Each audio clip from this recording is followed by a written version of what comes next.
नमस्कार, एक बार फिर से आप सभी का स्वागत है। इस वीडियो के माध्यम से मैं इलाहाबाद हाई कोर्ट का आया हाल ही का एक बहुत ही यूजफुल जजमेंट पति पत्नी के विवाद पे आप लोगों के साथ शेयर करने वाली हूँ। ये मामला उपयोगी इसलिए है, बहुत यूजफुल इसलिए है कि काफी लंबे सालों तक पहले तो मामला कोर्ट में पेंडिंग रहा, आगे कोई कार्रवाई हुई ही नहीं। उसके बाद जब हाई कोर्ट में गुहार लगाई गई तो कोर्ट ने ऐसा निर्देश दिया कि इस मामले में डेली सुनवाई होकर और जल्द से जल्द फैसला दिया जाए, क्योंकि इसमें पहले ही बहुत साल बर्बाद हो गए हैं पक्षकारों के। ये बात तो हम सब जानते हैं कि कोर्ट की प्रक्रिया बहुत लंबी होती है। अगर आप कोर्ट में अपने हक अधिकारों की गुहार लगाते हैं तो आप 5-10 साल कम से कम मान कर रखिए सामान्य केसेज में, जिसमें फैसला आने में समय लगता है। कुछ इसी तरह का ये मामला भी था। इसमें 30 साल से भी अधिक समय लग गया था, लेकिन किसी भी तरह का रिजल्ट या सुनवाई नहीं हुई थी मामले में। इतना लंबा समय बीत जाने के बाद भी सुनवाई रेगुलर शुरू नहीं हुई थी इस केस में। ना ही आरोप सिद्ध हुआ, ना कोई कोर्ट का फैसला आया था। मामला पेंडिंग ही हुए जा रहा था। उसके बाद जब लोअर कोर्ट से हक में फैसला नहीं होता है या देरी होती है तो हमारे पास विकल्प रहता है हाई कोर्ट में ही गुहार लगाने का। इस मामले में भी उसी विकल्प को चुना गया। हाई कोर्ट गया मामला और फिर हाई कोर्ट का ये निर्देश बहुत ही ऐतिहासिक रहा, जिसमें डेली सुनवाई करने, साथ ही साथ जरूरत पड़ने पर वीकली सुनवाई करके जल्द से जल्द फैसला देने का निर्देश कोर्ट ने दिया है। ये जजमेंट पति और पत्नी दोनों के लिए बहुत यूजफुल है। अगर सालों से आपका केस चल रहा है, चक्कर लगा रहे हैं कोर्ट में, या आपके हक में फैसला नहीं हो रहा, दूसरा पक्षकार जो है वो पावरफुल है, राजनीतिक दबाव है या संवैधानिक दबाव है, उनके न्यायपालिका में जान पहचान है, लोग काम करते हैं, रिश्तेदार परिवार के लोग, इस वजह से पेंडिंग हुआ जा रहा है आपका केस, इस सब तरह का कोई भी मैटर है तो ये जजमेंट आपको पढ़कर समझ में आएगा कि कोर्ट सबके लिए बराबर है। बस आपको सही जगह अप्रोच करने की जरूरत होती है। इस मामले में इस महिला ने देरी कर दी हाई कोर्ट पहुंचने में, लेकिन जब हाई कोर्ट मामला पहुंचा, हाई कोर्ट ने संज्ञान लिया तो वो बहुत ऐतिहासिक रहा। महिला का कहना था कि 2003 में शादी हुई थी, 2004 में बच्चे के साथ ससुराल वालों ने उसे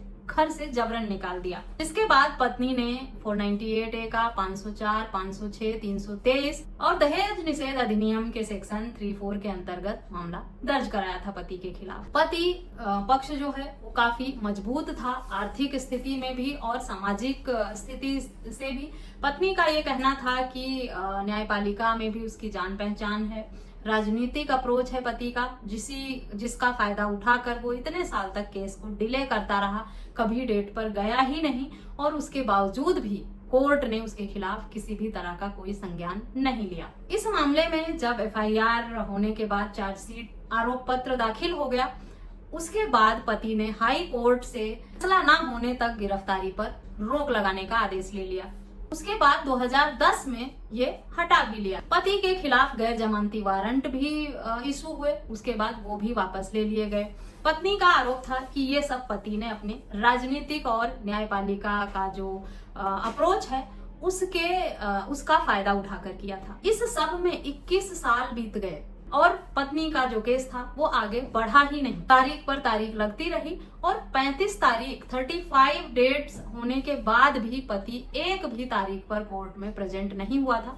उसके बाद भी उसके खिलाफ किसी भी तरह का वारंट इशू नहीं हुआ, ना ही पुलिस ने उसे पकड़कर कोर्ट के समक्ष लाने की कोशिश की। किसी भी तरह का उसके खिलाफ फैसला नहीं हुआ। इससे पहले जो फैसले हुए भी थे, पत्नी का कहना था कि पति बहुत ही प्रभावशाली व्यक्ति है और वो उसी का फायदा उठाकर इस तरह से कानून का खेल खेल रहे हैं और वो तारीख पर नहीं आ रहे हैं और ना ही उनके केस में सुनवाई होकर आगे किसी भी तरह का फैसला आने दे रहे हैं। और इस सब की वजह से पत्नी को अपने कार्यस्थल पर भी उत्पीड़न का सामना करना पड़ रहा है। हाई कोर्ट ने पूरे मामले को, तर्क और तथ्यों को देखा और ये समझा कि इस मामले में संवैधानिक हस्तक्षेप की जरूरत है, क्योंकि इसमें एक व्यक्ति के अधिकारों की रक्षा का हवाला है। इस मामले में कोर्ट ने एक व्यक्ति के अधिकारों की रक्षा का हवाला देते हुए संवैधानिक हस्तक्षेप को उचित समझा और कोर्ट भी हैरान रहा इस बात से कि पति पक्ष 35 बार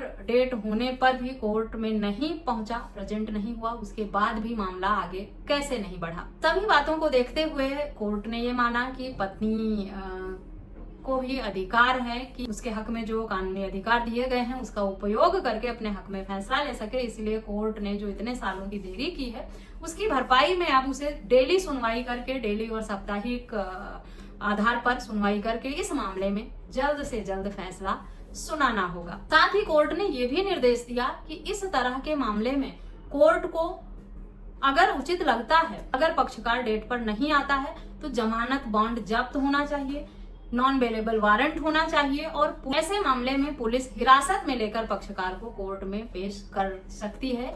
इस बात का आदेश भी कोर्ट द्वारा दिया जा सकता है। लेकिन कोर्ट ने इस निर्देश के साथ साथ ये भी कहा कि ये निर्देश सभी केसों पर लागू होने के लिए बाध्य नहीं है। ये केस स्पेशल था।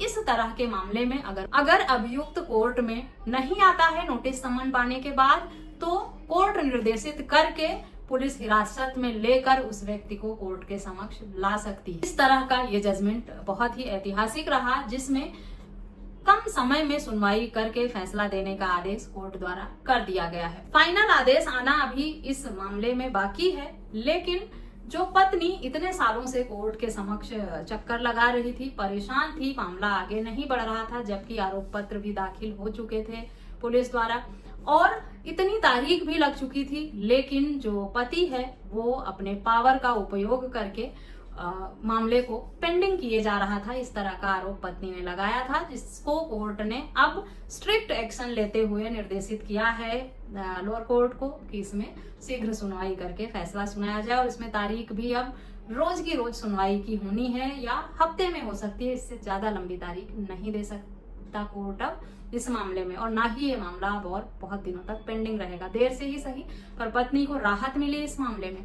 ज्यादातर लोगों का कहना है कि पत्नियों की सुनवाई होती है, उनके हक में फैसले होते हैं और होता भी ऐसा ही है, लेकिन कुछ मामले ऐसे भी होते हैं जिसमें पत्नियों के साथ प्रताड़ना, हिंसा होती है और उसके बाद भी उन्हें राहत नहीं मिलती है। मैं ये नहीं कहती कि इस मामले में पत्नी के साथ हिंसा, प्रताड़ना हुई है, वो कोर्ट डिसाइड करेगा एविडेंस देखकर कि क्या मामला था और किस तरह से हुआ, लेकिन बहुत सारे केसेज ऐसे सामने निकल कर आते हैं हमारे आसपास भी, समाज में जहां हम रहते हैं या छोटे शहरों में, गाँव में आज भी है, जहाँ पे कोई एक पक्ष बहुत परेशान और प्रताड़ित होता है, उसके हक में फैसला नहीं हो पाता है, सुनवाई नहीं हो पाती है, क्योंकि दूसरा पक्ष जो है वो सक्षम होता है फाइनेंशियली भी, और उसकी जो जान पहचान है, वो अप्रोच जो है वो न्यायपालिका में भी होती है, राजनीतिक तौर पर भी उनकी जान पहचान अच्छी होती है, अच्छी पकड़ होने की वजह से, प्रतिष्ठित व्यक्तित्व होने की वजह से लोग फायदा उठा लेते हैं और ऐसे में राहत नहीं मिल पाती है दूसरे पक्षकार को। ये लड़कों के साथ भी होता है और लड़कियों के साथ भी होता है, जैसा कि इस मामले में भी हुआ।